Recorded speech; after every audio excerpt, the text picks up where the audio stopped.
Abjuu kudhan shan abjoottanii kaatanii guyyaa namoota namaa machaa ooltanidha bakka asin. Guyyaa bakkee kana keessa deemtanii namoota ichaa ooltantu halkan abjuu 30-40 abjoota. Sababiin isaa maali? Boqochuu dhatte rafuu dhatte guyyaa hojii oolte dadhabaa oolte. Maaltu waa'ee kosta argisiisuu isaa dhaqe? Irraftuu sigattee maal goota waa'ee kolaa? Hin boqottuu ganama hojiin nattuu kaate. Isinii namootuma namaa machaa ooltanidha guyyaa seenaa biraa fi waan biraa keessa ooltu sitti namuma kokkutaa ooltu. Isayyuu immoo fi keessanii fi iddoo gaarii ofii laattanii abjuu koodhaan eedatti argee boolla wayii banattee keessa lixxaachi dukkana wayii keessa bishaan wayii asii ol sitti bahe bineensi si argee si nyaate. Kanaaf ofii isaaniif immoo iddoo gaarii kennanii ani immoo gubbaa wayii irra dhaabadheen asii gadi si ilaalee adeessitti kolfi. Kun amma mallattoo nama waan gadhee namaaf yaaduu fi guyyaa nama machaa ooludha. Isayyuu abjuu dheeraa sa'aatii 30 namatti himtu halkan sa'aatii 2 raftuu ganama gaafa kaatanii sa'aatii 45 namatti himtu. Kanaafi namoota akkasii nama machuurraa of eegaa kun qorannoo kooti.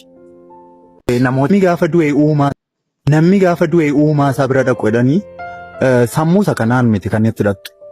Achitti bakka ol hin beektu jedhan.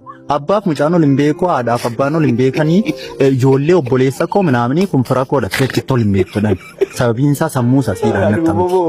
Baay'een gammadee gaafa kana dhagaye sababiin isaa sammuu keenya isa lafaa kana fuuneetu deemne silaati gaafa namni du'e dhufu ilaa mucaa kana hin beektu beekan ture biyya lafaa irratti baay'ee baalegee ture liqiskisii ture as dhufee amma kunoo as galee bassubaam fira obboleessan finaafaadha inni baay'ee nama beekama oduuma nutti buusa.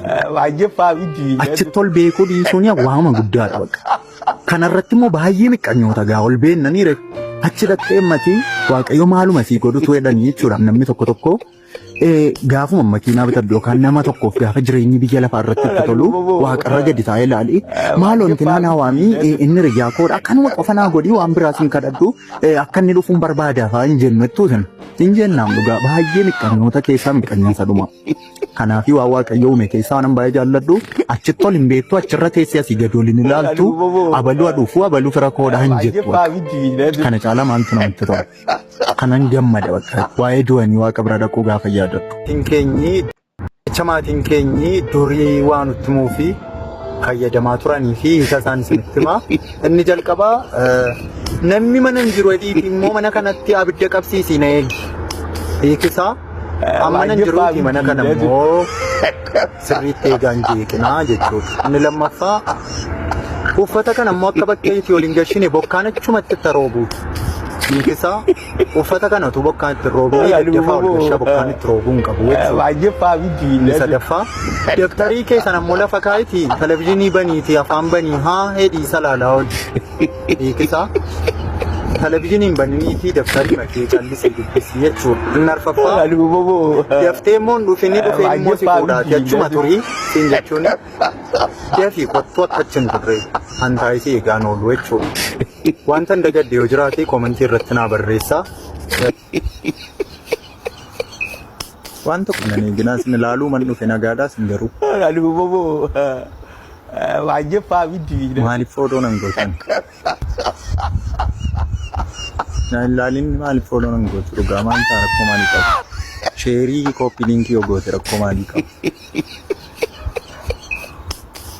Annan turaa yoo na rifatta ta'e darbi.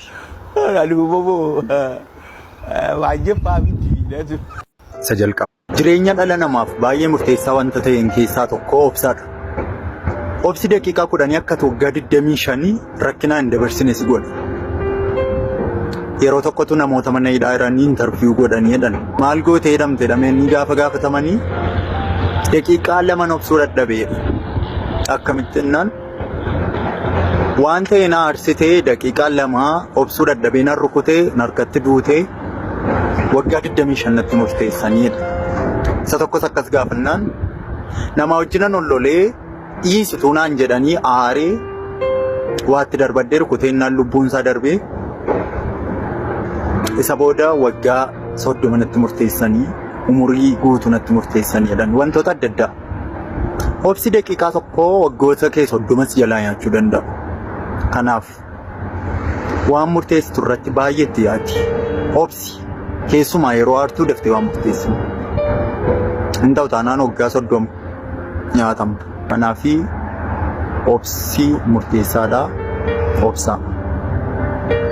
Jireenya dhala namaaf